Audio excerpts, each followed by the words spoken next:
नमस्कार दोस्तों, स्वागत है आपका करियर एजुनेस्ट में। और दोस्तों आज के इस वीडियो में हम जो फाइनेंशियल मैनेजमेंट की क्लासेज है उसका नेक्स्ट चैप्टर फाइनेंशियल एनालिसिस की टेक्निक्स यानी टेक्निक्स ऑफ फाइनेंशियल एनालिसिस को डिस्कस करने वाले हैं।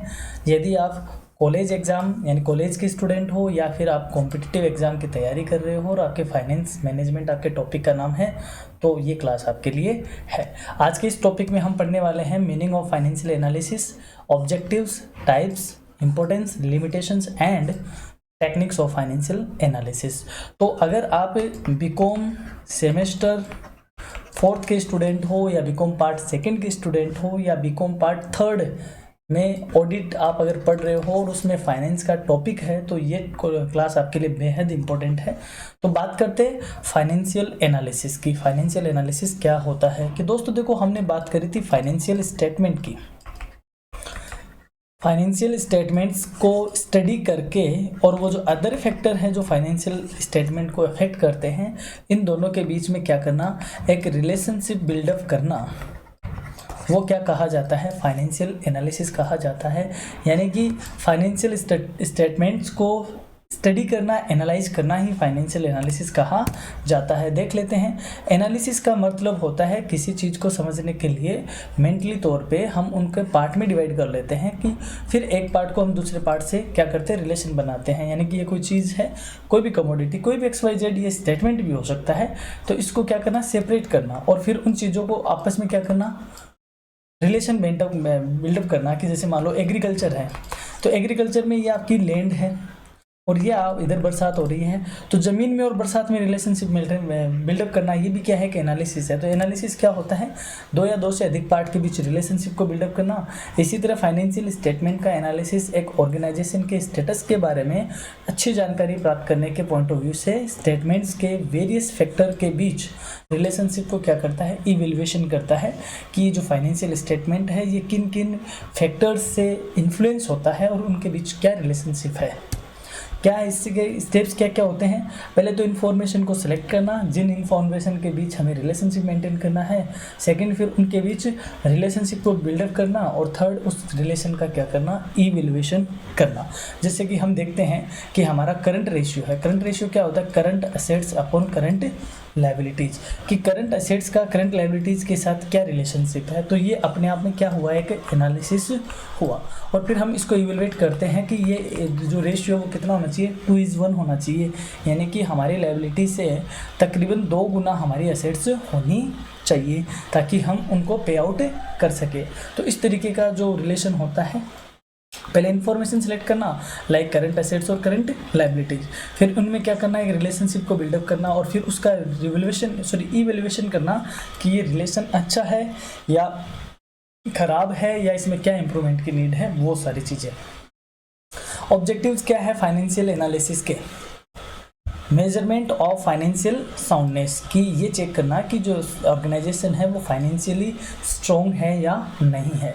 सेकंड, मेजरमेंट ऑफ सॉल्वेंसी, यानी कि वह इंस्टीट्यूट कितना सॉल्वेंट है, यानी कि उसके लायबिलिटीज़ के अगेंस्ट उनके पास क्या असेट्स है।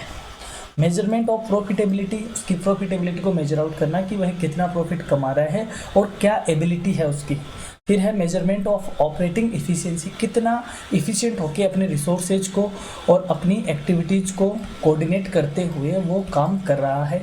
Show the tendency of achievements, उसके अचीवमेंट की टेंडेंसी कैसी है, हर बार इंक्रीजिंग मोड में है या फिर कभी डिक्लाइन, कभी इंक्रीज, कभी डिक्लाइन, तो उसकी टेंडेंसी को क्या करना, शो करना या यूँ कहे उसको भी मेजर आउट करना। फिर है इवैल्यूएशन ऑफ ग्रोथ पोटेंशियल, कितनी ग्रोथ पोटेंशियल इंस्टीट्यूट होल्ड करता है उसको इवैल्यूएट करना। इंटर फर्म और इंट्रा फर्म कंपैरिजन करना, यानी कि एक फर्म ए है एक फर्म बी है, इनके आपस में कंपेयर करना या ए को ए से ही कंपेयर करना, बी को बी से ही कंपेयर करना। तो दो फर्मों को कंपेयर करना इंटर फर्म हुआ और एक ही फर्म की एक्टिविटीज़ को कंपेयर करना, दैट इज़ इंट्रा फर्म हुआ। Determination of future activities, future में हम किस तरीके की एक्टिविटीज़ परफॉर्म करेंगे, इसको क्या करना, डिटरमाइंड करना। Systematic presentation of data, data का सिस्टमेटिकली क्या करना, प्रेजेंटेशन करना। ये सारे ऑब्जेक्टिव हैं। अब बात करते हैं फाइनेंशियल एनालिसिस के टाइप्स। फाइनेंशियल एनालिसिस हॉरिजॉन्टल और डायनेमिक हो सकता है, वर्टिकल और स्टैटिक हो सकता है, एक्सटर्नल हो सकता है, इंटरनल हो सकता है। कई तरह का फाइनेंशियल एनालिसिस होता है, एक एक को हम यहाँ पे डिस्कस कर लेते हैं। पहले बात करते हैं हॉरिजॉन्टल और डायनेमिक, यानी इसमें क्या किया जाता है, प्रीवियस ईयर्स के फाइनेंशियल स्टेटमेंट्स का एनालिसिस किया जाता है और हर एक ट्रांजैक्शन की स्टडी की जाती है। फॉर एग्जांपल, ट्रांजैक्शन में होने वाले रियल चेंजेज को परसेंटेज में, इंडेक्स में या रेशियो के तौर पे क्या कर दिया जाता है, एनालाइज कर लिया जाता है। यानी हम इसको ये कह सकते हैं कि 2023, 2024, 2022 कि 22 से 23 में जो प्रॉफिट हमारा इंक्रीज हुआ था वो कितना हुआ, 10%। 23 से 24 में हमारा प्रॉफिट कितना इंक्रीज हुआ, 15%। तो हमने वो जो इंक्रीमेंट है उसको किस में मेजर आउट कर दिया, परसेंटेज में। तो हम हमारे इंस्टीट्यूट के को प्रीवियस ईयर से क्या करते हैं, एनालाइज करते हैं। प्रीवियस ईयर की फाइनेंशियल स्टेटमेंट को एनालाइज करते हुए जो एनालिसिस होता है उसको क्या कहते हैं, हॉरिजॉन्टल या डायनेमिक एनालिसिस। बात करते हैं वर्टिकल की। वर्टिकल में क्या होता है, एक सर्टेन पीरियड से रिलेटेड स्टेटमेंट्स की स्टडी की जाती है और उनमें क्या किया जाता है, रिलेशनशिप को एनालाइज किया जाता है। क्योंकि ये सर्टेन पीरियड पर प्रेजेंट रिलेशन को ही बताता है, उसके फ्लक्चुएशन को नहीं, इसलिए इसे फिक्स्ड एनालिसिस भी कहते हैं। यानी कि उसकी प्रेजेंट सिचुएशन को ही बताता है, उसमें कोई फ्लक्चुएशन होता है उसको ये नहीं बताता। तो सर्टेन पीरियड के लिए किया जाने वाला एनालिसिस स्टैटिक और वर्टिकल बोला जाता है, और जो प्रीवियस ईयर के साथ किया जाने वाले को हॉरिजॉन्टल और डायनेमिक कहा जाता है। ये एक दूसरे के कॉम्प्लीमेंट्री है, ना कि एक दूसरे के अगेंस्ट है, ये एक दूसरे के बैकबोन है। यानी कि ये कहा जाता है कि फाइनेंशियल स्टेटमेंट एनालिसिस मेथड की बैकबोन है क्या, ये दोनों मेथड। यानी कि हम हर एनालिसिस में हॉरिजॉन्टल भी करते हैं और हर एनालिसिस में वर्टिकल भी करते हैं। नेक्स्ट की बात करें एक्सटर्नल, यानी जब हमारे इंस्टीट्यूट के बाहर के बंदे आकर करें, यानी कि एनालाइज इंस्टीट्यूशन के इंटरनली रिलेटेड पर्सन के द्वारा नहीं किया जाए, कोई बाहर का यूजर्स अपने अकॉर्डिंग, अपने ऑब्जेक्टिव के अकॉर्डिंग एनालिसिस करे, तो इसको एक्सटर्नल एनालिसिस कहा जाता है। इसकी एक कमी है कि ये इंस्टीट्यूट की हर रिकॉर्ड तक नहीं पहुंच पाता। जैसे कोई बैंक या क्रेडिटर्स या रिसर्चर या गवर्नमेंट हमारे इंस्टीट्यूट की एनालिसिस करे तो वो लिमिटेड अपने अकॉर्डिंग करवा पाता है। वहीं अगर हमारे इंस्टीट्यूट के अंदर के लोग करें तो वो कौन सा बोला जाएगा, इंटरनल एनालाइज कहा जाएगा। और ये ज़्यादा रिलायबल होता है क्योंकि इसमें सारी इन्फॉर्मेशन प्रोवाइडेड होती है और ये मैनेजमेंट को डिसीजन लेने में क्या करता है, हेल्प करता है। नेक्स्ट की बात करें तो क्या इंपॉर्टेंस होते हैं फाइनेंशियल एनालिसिस के, यानी कि फाइनेंशियल एनालिसिस क्यों किया जाता है। पहली बात, डिस्क्लोजर ऑफ फैक्ट्स को डिस्क्लोज करने के लिए, यानी कि जब एनालिसिस होता है तो कई सारी चीज़ें डिस्क्लोज होती है कि किस वजह से क्या काम हो रहा है या क्यों नहीं हो रहा है। यानी कोई काम अटका हुआ है तो क्यों अटका हुआ है, या फिर कहीं परफॉर्मेंस प्रॉपर नहीं है तो क्यों नहीं है, वो इन चीज़ों से क्लियर आउट होती है। Effective decision making, proper decision making लेने के लिए क्या करना पड़ता है, फाइनेंशियल एनालिसिस करना पड़ता है। इफेक्टिव एग्जीक्यूशन एंड कंट्रोल, यानी एग्जीक्यूशन प्रोसेस को या कंट्रोल प्रोसेस को इफेक्टिवली अप्लाई करने के लिए एनालिसिस किया जाता है। ये एक प्लानिंग इंस्ट्रूमेंट है, यानी कि एनालिसिस करना अपने आप में क्या हो जाता है, एक स्ट्रॉन्ग प्लानिंग बनने का क्या बनता है, बेस बनता है। That's why it is an planning instrument. फिर है comparative study of work efficiency. Work efficiency की कंपेरेटिव स्टडी हो जाती है कि प्रीवियस ईयर में आपका प्रॉफिट का ये परसेंटेज रहा, इस ईयर में आपका प्रॉफिट का परसेंटेज ये रहा।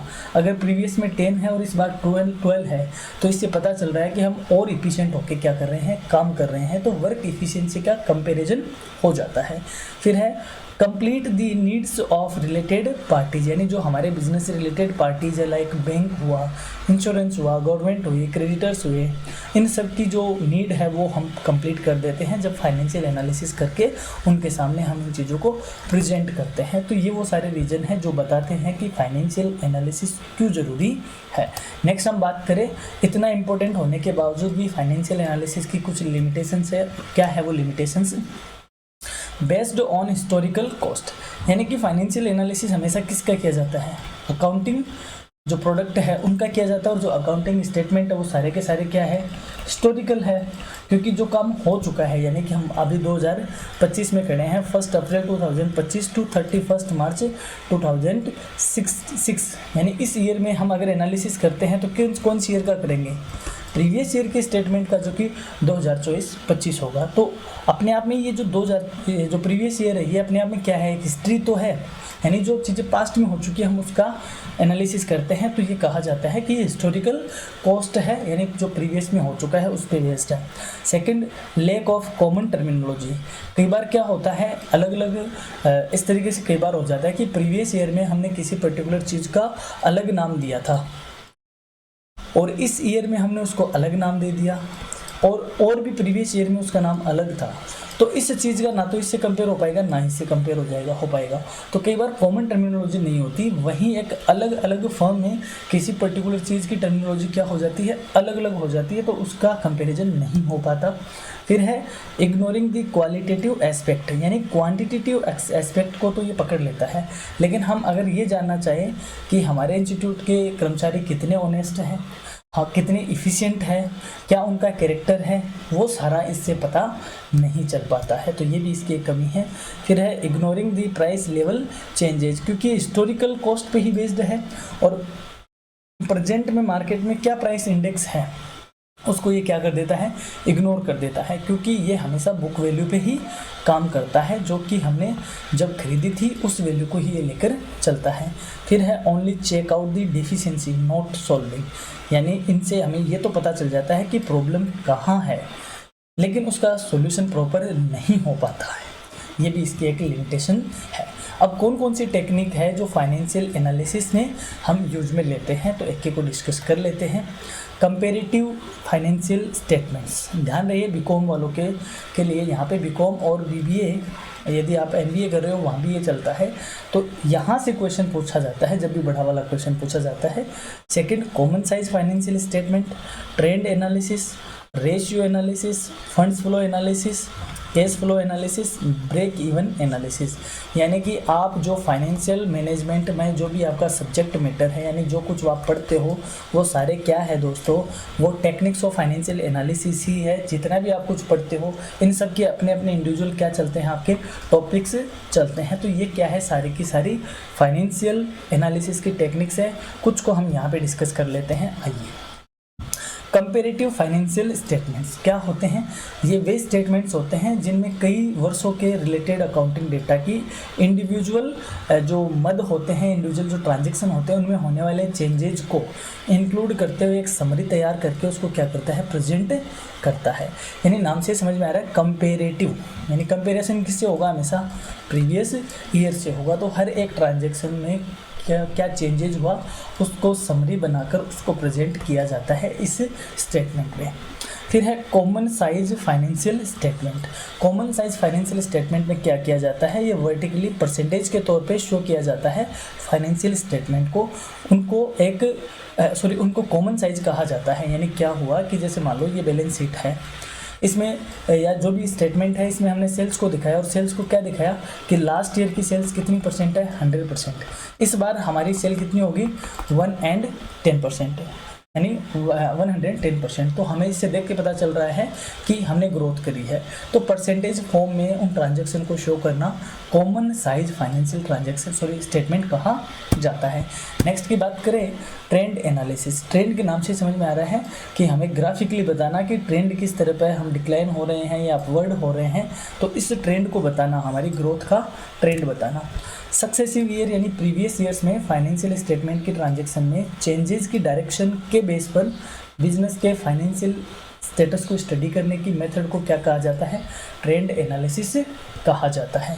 फिर है रेशियो एनालिसिस। रेशियो एनालिसिस जो हमने शुरू में डिस्कशन किया है कि इसमें दो या दो से ज़्यादा जो ट्रांजैक्शन है उनमें क्वांटिटेटिव रिलेशनशिप बनाकर कंक्लूजन ड्रॉ किया जाता है।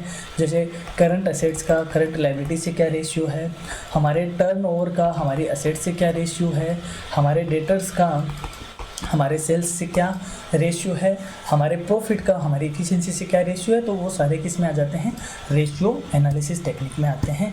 फिर आता है फंड्स फ्लो एनालिसिस। दो स्पेशल डेट के बीच फंड्स के वेरियस सोर्स और उनके यूजेज के आने जाने का जो फ्लो है उसके बारे में जानकारी देने के लिए क्या बनाया जाता है, फंड्स फ्लो स्टेटमेंट। यानी कि एक फाइनेंशियल ईयर में 1 अप्रैल से लेकर 31 मार्च के बीच कितना सोर्स ऑफ फंड बना और कितना यूज ऑफ फंड बना, यानी कि कहाँ से वर्किंग कैपिटल में चेंजेज हुआ और कहाँ से वर्किंग कैपिटल का यूज हुआ, इन दोनों को दिखाने वाला जो स्टेटमेंट होता है वो फंड फ्लो स्टेटमेंट होता है। ठीक उसी हिसाब से केवल केस के फ्लो को बताने वाला स्टेटमेंट क्या होता है, केस फ्लो एनालिसिस होता है, जो कि दो पर्टिकुलर डेट के बीच कहाँ कहाँ से केस हमें मिला और कहाँ कहाँ हमने केस खर्च किया, यानी case inflow and case outflow दोनों की जानकारी देने वाला स्टेटमेंट क्या कहा जाता है, केस फ्लो स्टेटमेंट कहा जाता है। And last break even analysis, ये बहुत ही इंपॉर्टेंट है, यानी प्रोडक्शन के जिस लेवल पर हमारी टोटल प्रॉफिट और टोटल सेल्स क्या हो जाए दोस्तों,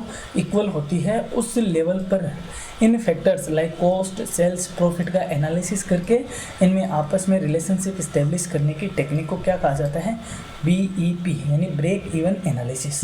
यानी प्रोडक्शन का कौन सा लेवल है जहाँ पर हमें नो प्रॉफिट और नो लॉस, यानी हमारी कॉस्ट, हमारी सेल्स, हमारे प्रॉफिट, इन सबको एनालिसिस करना और ये बताना कि ये वो पॉइंट है जहाँ पर हम नो प्रॉफिट नो लॉस की कंडीशन में हैं, इसके ऊपर हमें प्रॉफिट ही होगा और इसके नीचे हमें लॉस ही होगा।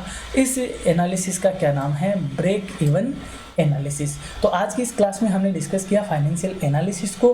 अगर आपको ये क्लास अच्छी लगी है तो लाइक ज़रूर करना, अपने दोस्तों के साथ शेयर करना, चैनल पर नए हो तो सब्सक्राइब जरूर करना। हम आपके लिए इसी तरीके से हर तरीके की क्लास लेके आ रहे हैं। और फाइनेंशियल मैनेजमेंट, यदि आप बीकॉम के स्टूडेंट हो, BBA के स्टूडेंट हो, MBA के स्टूडेंट हो, और अगर आप कॉम्पिटिशन एग्जाम के हो लाइक नेट, JRF, वो वगैरह सारे तरीके की जहाँ आपकी फाइनेंशियल एनालिसिस चलता हो, कॉमर्स के पेपर चलते हो, करियर एजुनेस्ट आपके लिए बना है। तो देखते रहिए, बने रहिए करियर एजुनेस्ट के साथ। जल्द ही मुलाकात होगी एक और बेहतरीन वीडियो में, तब तक के लिए शुक्रिया, नमस्कार।